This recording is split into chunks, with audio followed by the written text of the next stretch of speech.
నమస్కారాలు. నా పేరు కోమటి విష్ణువర్ధనరావు ముదిరాజ్.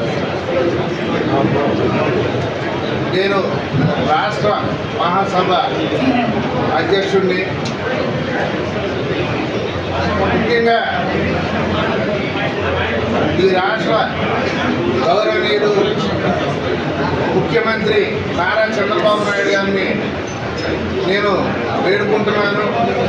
సార్, మా ముదిరాజు కులానికి కార్పొరేషన్ అనేది మీరు ఇంతవరకు ఇవ్వలేదు. మాకన్నా తక్కువ కమ్యూనిటీ ఉన్న, చాలా తక్కువ సంఖ్య ఉన్న బీసీలో ఉన్నటువంటి కమ్యూనిటీలకి మీరు కార్పొరేషన్ ఇవ్వడం జరిగింది. అంటే ఆంధ్రప్రదేశ్లో ముదిరాజులు లేరా? మీకు కనిపించడం లేదా? ఇది విమర్శ కాదు సార్, మీరు గుర్తించండి. ప్రతి గ్రామంలోనూ, ప్రతి సిటీలోనూ టీడీపీలో నాయకులు ఉన్నారు. మీరు చూడండి, మీరు కనుక్కోండి.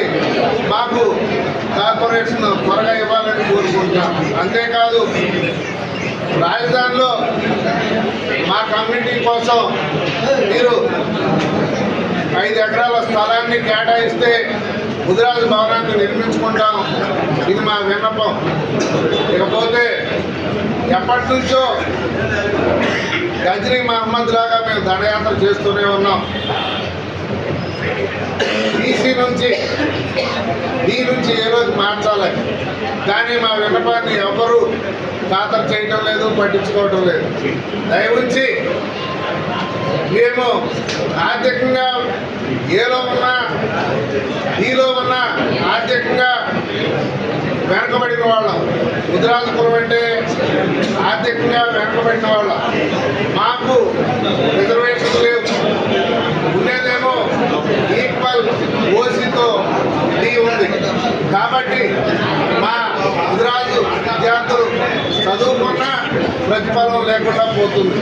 కాబట్టి మీరు మమ్మల్ని ఈ నుంచి ఏదో మార్చాలని మా విన్నపం. ఇంకా మాకు ప్రతి పల్లెల్లోనూ అత్యధికంగా ముదిరాజులు ఉన్నారు, కానీ కార్పొరేషన్లో లేదు, నామినేటెడ్ పోస్టుల్లో పదవులు లేవు. మీరు గత గవర్నమెంట్ను చూసుకున్నట్టయితే బీసీ కార్పొరేషన్లో వెంటనే ఇవ్వడం జరిగింది, కానీ మీరు ఎందుకు ఆలస్యం చేస్తున్నారో మాకు అర్థం కావటం లేదు. ఇప్పుడు నామినేటెడ్ పోస్టులు చూసుకుంటే ఎవరికి నామినేటెడ్ పోస్టులు ఇవ్వలేదు. కాబట్టి ముదిరాజులకు మాత్రం అన్యాయం జరుగుతుంది. మీరు న్యాయం చేయాలని ఈ పత్రికా ముఖ్యంగా తెలియజేసుకుంటూ, ముదిరాజుల్ని మీరు గుర్తించాలి. ముదిరాజులు మాత్రం వెనక ఆర్థికంగానే కాకుండా రాజకీయంగా కూడా మీరు వెనక దోస్తున్నారని నా విన్నపం.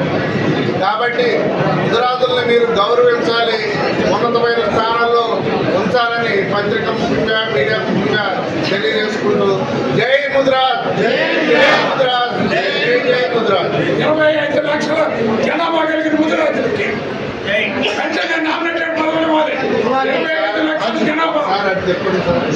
ఇప్పుడు మా ముదిరాజులు బాధ ఘోష వినాలని ప్రతి ఒక్కరూ కూడా ఎంతో ఆవేశంగా, ఆక్రోశంగా, ఇంతమంది జనాభా ఉంటే మమ్మల్ని రాష్ట్రంలో 3 లక్షలుగా చిత్రీకరించి మమ్మల్ని తక్కువగా చూపించడం సరికాదని ఈ గవర్నమెంట్కి విన్నవించుకుంటున్నాను.